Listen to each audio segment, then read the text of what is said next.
নমস্কাৰ বন্ধুসকল, মই হাতীমা আজি আকৌ পুনৰে আপোনালোকৰ মাজলৈ ভাতকেৰেলাৰ খেতিৰ ভিডিঅ' এটা লৈ উপস্থিত হ'লোহি। আজি মই আলোচনা কৰিম যে আমি গছত কি ধৰণৰ ফাৰ্টিলাইজাৰ ঘটালে গছে আটাইতকৈ ভাল ফলন দেখুৱাব, কি ধৰণৰ মেডিচিন দিলে ভাতকেৰেলাবিলাক ফুটা নকৰিব, ভাতকেৰেলা গছৰ আগবিলাক কোচ নাখাব, পাতবিলাক হালধীয়া নহ'ব। তো আজিৰ এই ভিডিঅ'টোৰ মাজেদি আপোনালোকে সম্পূৰ্ণ কথাখিনি জানিব পাৰিব। মোৰ নিজৰে ঘৰত লগোৱা 1 কঠামান মাটিত ভাতকেৰেলা খেতি কৰা হৈছে। তো গছত যেনেকুৱা ধৰণৰ লাগন দিছে যথেষ্ট পৰিমাণে। তো লাগন মানে কি, এনেকুৱাই লাগন দিব। মই মাত্ৰ আপোনালোকক কেইটামান ফাৰ্টিলাইজাৰৰ কথা কৈ দিম। সেই ফাৰ্টিলাইজাৰ কেইটা আপোনালোকৰ গছৰ গুৰিত দিব লাগিব আৰু উন্নত ধৰণৰ মেডিচিনবিলাক দিব। তাৰ লগতে আপোনালোকে উন্নত ধৰণৰ ফাৰ্টিলাইজাৰ, তাৰ লগত ফাংগিচাইড, ইনচেক্টিচাইডৰ ঔষধখিনি মই সম্পূৰ্ণ কথা কৈ আছোঁ। আপোনালোকে ভিডিঅ'টো স্কিপ নকৰাটোৱে ভাল হ'ব, আৰম্ভণিৰ পৰা শেষলৈকে চাব। যদি আপোনালোকে মোৰ ফেচবুক পেজত মোৰ ভিডিঅ'টো চাই আছে তেনেহ'লে আপোনালোকে মোক ফ'ল' কৰক, আৰু যদি মোৰ চেনেলৰ এতিয়া নতুন ভিউৱাৰ্ছ হিচাপে আছে তেনেহ'লে মোৰ চেনেলটো ছাবস্ক্ৰাইব কৰি কাষত থকা বেল ঘণ্টিটো লাহেকৈ বজাই দি আপোনালোকে মোক আগুৱাই যোৱাত সহায় কৰক। তো দেৰি নকৰি মই এটা এটাকৈ নাম কৈ দি আছোঁ, পৰাপক্ষত আপোনালোকে নামকেইটা মনত ৰাখিব। তো কথা হ'ল, মই এই ইমান যে মাটি, অলপখিনি মাটিত যে কৰা হ'ল, তাতে ফাৰ্টিলাইজাৰ কি দিছিলোঁ মই ফাৰ্ষ্টতে আপোনালোকক কৈ আছোঁ। আপোনালোকে টুকাই ৰাখক। ফাৰ্টিলাইজাৰ কেইটা হ'ল ভূমিৰত্না, মনত ৰাখিব, দানাটোৰ নাম হ'ল ভূমিৰত্না, আৰু এটা হ'ল H60, ভূমিৰত্না H60। এইকেইটা হ'ল ভাতকেৰেলা খেতিৰ কাৰণে ফাৰ্টিলাইজাৰ। তিতাকেৰেলা, ভাতকেৰেলা খেতিত এনেকুৱা ধৰণৰ ফাৰ্টিলাইজাৰ যদি আপোনালোকে দিব পাৰে, চাব আপোনালোকৰ গছত কেনেকুৱা লাগন দিয়ে। ভূমিৰত্না H60, তাৰ লগত আছে মাইক্ৰ'জেল, এনেকুৱাকৈ লাগন দিব। আৰু ফাংগিচাইড যদি লাগে, ফাংগিচাইড মানে বুজি পায়, পাতত ক'লা ক'লা আৱৰণ হয়, পাতবিলাক হালধীয়া মোজোংগা মাৰি দিয়ে, তেতিয়া আপোনালোকে কি কৰিব, মাইন, আদামা কোম্পানীৰ হয় কিন্তু, মাইন মনত ৰাখিব। এই ঔষধবিলাক যদি আপোনালোকৰ খেতিত দিব পাৰে, ফাংগিচাইডৰ হয়, অকণমান ৰ'দ থকা সময়ত দিব। এতিয়া কথা হ'ল, এই যিটো মাইক্ৰ'জেল, এই ফাৰ্টিলাইজাৰটো বহুতে কাম কৰে। আৰু ভূমিৰত্না গছত তাৰমানে নতুনকৈ ব্ৰাঞ্চ আনিব, নতুন নতুন ব্ৰাঞ্চ মাৰি থাকিব, নতুন নতুন ফলন আহিয়ে থাকিব।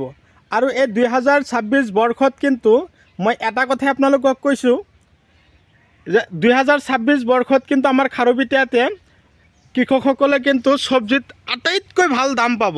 মই এই কথাটো কৈছোঁ, কেৱল খাৰুপেটীয়াৰ কথা কোৱা নাই, উজনি নামনি চব ঠাইতে পাব। সেইকাৰণেই পাব যে বৰ্তমান মানে কি হ'ল, চব্জি কৰা বাদে মানুহে পূৰা মাকৈ খেতিৰ ওপৰত গুৰুত্ব দিছিল। মাকৈ খেতি কৰি, যিবিলাক মাটিত চব্জি খেতি কৰি কৃষকসকলে তাৰমানে কি কৰিছিল, বিঘা প্ৰতি 1ৰ পৰা 1.5 লাখ টকা ইনকাম কৰিছিল। সেইবিলাক খেতিতে কি কৰিছে, মাকৈ খেতি কৰি মাটি একদম পূৰা বন্ধ কৰি ৰাখি দিছে। তো চব্জি কৰিব ক'ত, চব্জিৰ কৰা এতিয়া আৰু ঠাই নাই, ইমানে মাকৈ কৰিছে। মই যিফালে ঘূৰি আছোঁ, যিফালে মই ভিজিট কৰিবলৈ গৈ আছোঁ, দেখা পাই আছোঁ যে কেৱল মাকৈ আৰু মাকৈ, ইমান মাকৈ কৰিছে, তাৰমানে ভাবিব পৰা নাযায়। তো যদি আপোনালোকে অলপ হ'লেও খেতি কৰিছে, আধা বিঘাই হওক 1 বিঘাই হওক, আপোনালোকে খেতিৰ ওপৰত অকণমান গুৰুত্ব দিয়ক। কোমোৰা খেতি কৰিছে, জিকা খেতি কৰিছে, ভোল খেতি কৰিছে, এনেকুৱা ভাতকেৰেলা লগাইছে, আপোনালোকে উন্নত ধৰণৰ ফাৰ্টিলাইজাৰ, উন্নত ধৰণৰ মেডিচিনবিলাক আপোনালোকে দি যাওক। আপোনালোকৰ গছৰ ফলনবিলাক যাতে নষ্ট নহয়। মিনিমাম মই এটা কথা কৈছোঁ, এইবাৰ কিন্তু 70, 80, 60 এইখিনিৰ মাজত থাকিব পাৰ কিলো যিকোনো চব্জি। মোটামুটি এপ্ৰিল গ'ল, মে' মাহ পৰিল, জুন জুলাই আগষ্টৰ পৰা আৰু চিন্তাৰ কোনো কাৰণ নাই, 60ৰ পৰা 80ৰ মাজত আমি চব্জি কিনি খাব লাগিব। এই কথাটো আপোনালোকে পৰাপক্ষত মনত ৰাখিব। মই যে কথাটো ক'লোঁ, মই কিন্তু মিছা কোৱা নাই। ভিডিঅ' চাই কেনে পালে কমেণ্টত লিখি দিব। যিমান পাৰে মোৰ ভিডিঅ'টো আপোনালোকে শ্বেয়াৰ কৰি দিব। তো বন্ধুসকল, এই ভাত কেৰেলা যদি আপোনালোকে উন্নত জাতৰ ভাত কেৰেলাৰ তাৰমানে দীঘল হাইব্ৰিড জাতৰ যিটো ভাত কেৰেলাৰ আলু আছে সেইটো যদি আপোনালোকে লগায়, মই আপোনালোকক অহা বছৰৰ পৰা সুন্দৰকৈ যোগান ধৰিম বাৰু। পটলৰ শিপাটো পাই আছে, মই কেৱল ভাত কেৰেলা পটলৰ আলু এইবিলাক নহয়, এ টু জেড যিকোনো খেতিৰ বিধান যদি আপোনালোকৰ লগা হৈছে, কিবা ফাৰ্টিলাইজাৰ লগা হৈছে, কিবা মেডিচিন লগা হৈছে, মই মোৰ খেতিত যিবিলাক দি আছোঁ আপোনালোকৰ কাৰণে মই ছেম পঠিয়াই দিম। কথা হ'ল আপোনালোকে 7002163162 এইটো নাম্বাৰত আপোনালোকে যোগাযোগ কৰিব, হোৱাটছআপ কৰিব। আপোনালোকে মোক যোগাযোগ কৰাৰ পিছত মই তাৰমানে মোক আপোনালোকে 1 মিনিটৰ এটা ভিডিঅ' দিব, মই খেতিটো চাম আৰু পৰাপক্ষত আপোনালোকে ভিডিঅ' কল কৰি মোক দেখুৱাই দিব। মই আপোনালোকক যিমান পাৰোঁ হেল্প কৰি যাম।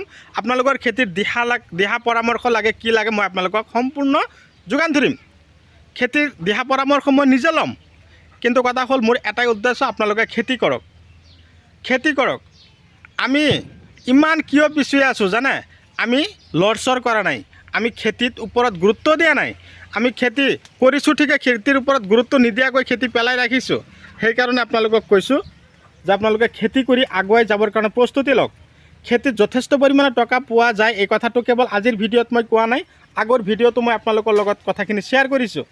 সেইকাৰণে মই কওঁ কি যে কেৱল ভাত কেৰেলা নহয়, এ টু জেড যিকোনো খেতিৰ বিধান লাগে, জিকাৰ গুটি লাগে, ভোলৰ গুটি লাগে, চব মই আপোনালোকক যোগান ধৰিম। তো বন্ধুসকল, আজিলৈ মই এইখিনিতে অন্ত মাৰিম। তাৰ আগতে মই কেইটামান মেডিচিনৰ কথা কৈছোঁ। মেডিচিন কেইটা হ'ল কি, গ্ৰেচিয়া, ডাহাত, ডাষ্টাৰ এইকেইটা দিয়ক। তাৰ লগতে আপোনালোকে কি কৰিব, মাজে মাজে চেমটিছ স্প্ৰে কৰিব। এই ঔষধবিলাক যদি আপোনালোকে স্প্ৰে কৰিব পাৰে, আপোনালোকৰ গছত আৰু কোনো সমস্যাই নাথাকিব। মই তাৰ উপৰিও আৰু কিছুমান ঔষধৰ নতুন নতুন ঔষধ আপডেট হৈ আছে, মই পিছৰ ভিডিঅ'ত আপোনালোকক ধুনীয়াকৈ জনাম। তো আজিলৈ মই এইখিনিতে অন্ত মাৰিছোঁ, পৰৱৰ্তী ভিডিঅ'ত পুনৰাই লগ পাম। ধন্যবাদ।